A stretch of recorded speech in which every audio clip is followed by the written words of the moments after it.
sama dirinya sendiri. Sonte itu nggak pernah tahu siapa yang bakal hidup dalam tubuhnya hari ini. Dan inilah kisahnya, kisah seorang manusia yang berjuang berdamai dengan dirinya sendiri dan berusaha memaafkan dunia yang terlalu cepat memberi label untuk hal yang nggak mereka mengerti. Gaskin, untuk satu, aku bukan monster. Hari Senin, pas libur nasional buat ngingetin jasa pahlawan kita. Sonte duduk di pinggir ranjang kamarnya, ngeliatin matahari pagi yang malu-malu mintip dari cowok kiraan.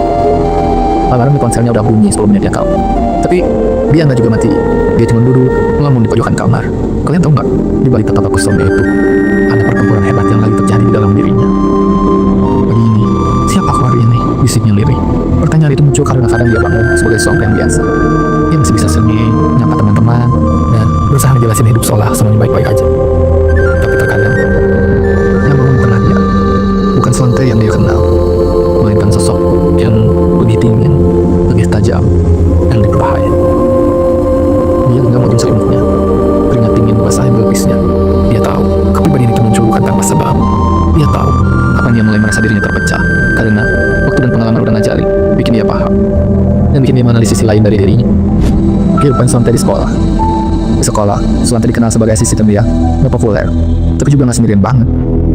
Dia itu diantara cukup kelihatan, tapi nggak cukup penting buat diperhatian. Tapi di balik semua itu, dia nyimpan rahasia yang nggak pernah berani dia ceritain ke siapapun. Sampai suatu hari, ada guru baru namanya Bu Rara, guru psikologi, wanita parubaya dengan mata teduh dan suara lembut yang bikin siapapun yang dengerin pasti larut dalam setiap kalimatnya. Dari pertemuan pertama, Sonte rasa ada yang beda. Gak kayak guru-guru yang lain yang mandang dia aneh. Bu Rara justru natap dia dengan rasa ingin tahu yang tulus banget. Sonte, boleh saya bicara sebentar sepulang sekolah? Tanya Bu Rara dengan senyuman hangat. Sonte pun cuma nambung, mengucapkan sepatah kata pur. Dan pun udah bunyi, tanda jam pelajaran udah habis. Ya, tinggal waktu tetangga bertani Sonte dan Bu Rara sudah tiba.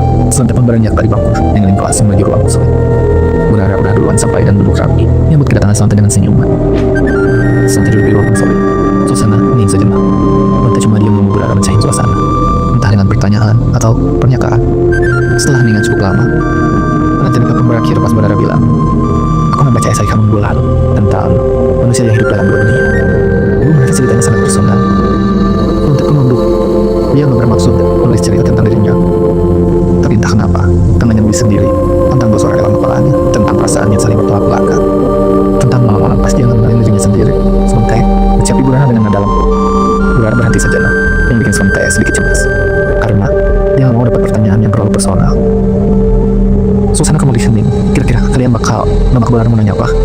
Setelah jeda yang bikin suasana agak tegang itu, Bu Rara melanjutkan ucapannya. Apakah kamu pernah merasa tidak menjadi dirimu sendiri? Dengar pertanyaan itu, Sonte langsung mata Bu Rara. Waktu pertama kalinya, dia merasa ditanya dengan benar. Bukan buat dilabeli, tapi buat dibangat. Dan tanpa dia sadari, air matanya jatuh begitu saja. Air mata itu jatuh karena dia ingat suasana rumahnya. Di rumah, hubungan Sonte sama orang tuanya dingin. Ibunya terlalu sibuk sama pekerjaan, dan ayahnya terlalu sibuk sama amarah. Setiap kali dia nyoba bicara tentang isi kepalanya, mereka cuma bilang, "Kamu cuma perngilan, itu cuma perasaanmu aja. Jangan dibesar-besarkan. Atau yang paling nyakitin, jangan-jangan kamu gila ya." Tuh, kebayang gak sih sakitnya? Kata-kata kayak gitu dari orang tua sendiri.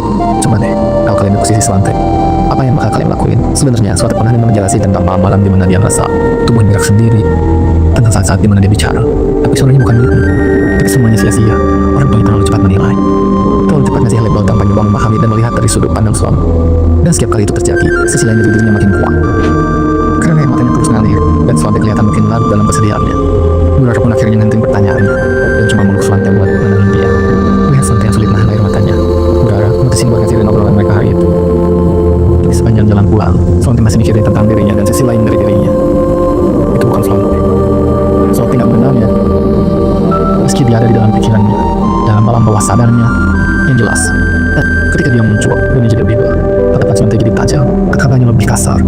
Dia jadi pribadi yang berbeda, jadi seseorang yang berani ngebalas, yang nggak takut, tanpa muka marah.